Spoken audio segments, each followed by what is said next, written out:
I've had a lot of really embarrassing jobs in my day. I've had a ton of really embarrassing jobs. I was once fired from an unpaid internship at a radio station. I should reiterate, they were not paying me any money at all. They fired me. The guy sat me down. He was like, "Bro, the quality of your work here has been worse than free. It is less than zero, and we could really use that pen. So if you could just get out of here, we need that badly." But before that, I waited tables. Anybody here ever wait tables? You got a bunch of people. Yeah, it's right. You learn something when you wait tables. You learn that people are fucking monsters. They're terrible. Something happens when you hand somebody a plate of food. It turns like teachers and doctors and lawyers into plantation owners out of nowhere. Right? This entitlement, it just kicks in. Boy, come over here a moment. Come over 1 second. Do you see the ribbon giblets that you've just brought me? Does that look medium rare to you? Where is your owner? Bring him to me. I'm going to speak with him. Talk to your owner. You're miserable, man. I did that. I was happy every time I got sick. I got sick a month ago. I was so happy to leave work.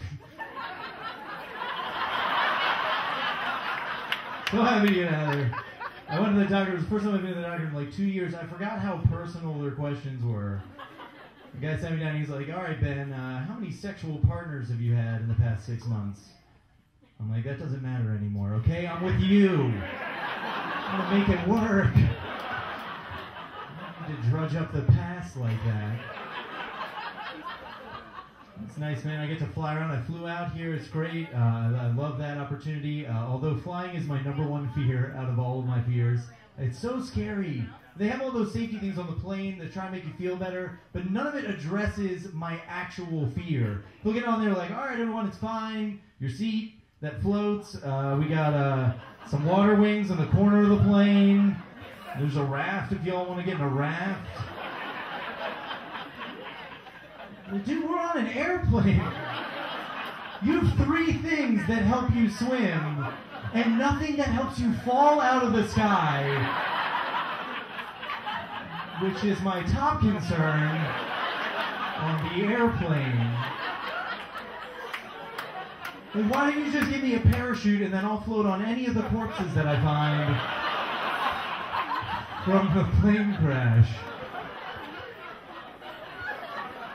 That's what we'll do. I flew out to Australia recently for one of my friend's weddings. I should mention that he lives out there. He's not just a dick, you know. We all have those friends, right? "Hey, come to my wedding. It's on the moon." Look at out there. But stop, I didn't have the money to get out to Australia, so I went on a kayak to find the cheapest flight. The cheapest flight to Australia, you would think it would just be New York to Australia. It was New York to Los Angeles, Los Angeles to Beijing, China, Beijing to Shanghai, and then Shanghai down to Australia. And I don't know how many of us are familiar with Earth and just where things are on it. But that doesn't make any fucking sense, right? Dude, I was so mad. I called the lady up. I'm like, "Excuse me, hi, why are you charging so much money for direct flights? You are losing money sending me around the world like this." And she was like, "Well, here at United, we have a policy, which is, fuck you. Been our policy for a long time. Stand by it." It was nice to get out there. The wedding was beautiful. He met her in person, which is refreshing. A lot of people don't do that anymore, man. Everybody's meeting online. It's fucking crazy. I read a stat that last year, 35% of all marriages that people met online. You know, do you understand like how crazy that number is? You're more likely to find your spouse online than you are to own a cat. That is crazy. It's nuts. And people are going on there, they're looking for love. They're not looking for like a hookup. They're trying to find a soulmate. That's not how you find love. You can't find someone you're supposed to be with in the same way you find a delivery pizza. That's not how it works. Yeah, I'll have a brunette, some brown eyes, pepperonis. It's not love. You can't do it that way. Love is it's crazy. It's unique. You're like, love is like when you're at a grocery store and you're next to a girl and you see an old man fart and you both laugh. That's love. There's no box for that. You can't check that off. It just happens.